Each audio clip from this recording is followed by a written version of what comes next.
Hello guys, ఎలా ఉన్నారు మీరందరూ? నా మీనింగ్ బ్లాగ్ అయితే మీకు స్వాగతం సుస్వాగతం. ఇవాళ అయితే మేము జూకి వెళ్ళాలని ఆలోచించాం. సో ఒక్క సెకండ్ కూడా ఆలస్యం చేయకుండా కార్ ఎక్కి 90 స్పీడ్లో లగెత్తాం.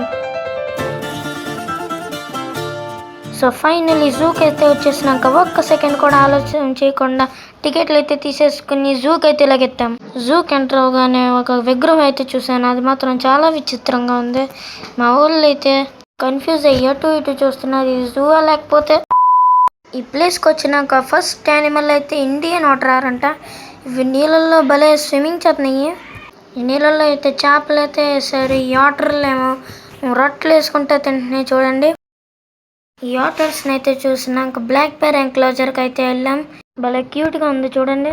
ఈ బ్లాక్ బేర్ నేను చూసినాక సిగ్గుపడిందో భయపడిందో నాకైతే తెలియదు, కానీ మొహం దాచేసుకుంటుంది చూడండి. మధ్యలో ఏమో మాకు పెద్ద బ్లాక్ బేర్ అయితే కనిపిస్తుంది. బాతులు, కొంగలు, ఈమోలు అయితే చూసేసి జింకల దగ్గరికి అయితే వెళ్ళిపోయాం గైస్. సో జింకలు చూసేసినాక వామ్మో పెద్ద పెద్ద ముసళ్ళ దగ్గరికి అయితే వెళ్ళిపోయాం గైస్. దాని తర్వాత ఒక పెద్ద బెంగాల్ టైగర్కి అయితే వెళ్ళిపోయాం. చూడండి ఎలా చూస్తుందో తినేయాలని. ఓ సారీ, ఇది సాటర్డే కదా, ఇది తిన్నదిలే మనల్ని.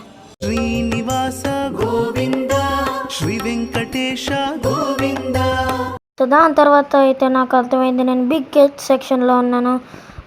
దీని పేరు లెపర్డ్ అంట, ఇంకా దీని పేరు జాగ్వర్ అంట. రెండిట్లో డిఫరెన్స్ ఏంటిదో నాకైతే తెలీదు. సింహం దగ్గరికి వెళ్తే అవి అయితే పడుకుని ఉన్నాయి, కానీ నాకు పక్కన వైట్ టైగర్ అయితే కనిపించింది గైస్. ఎలా ఉందో చూడండి.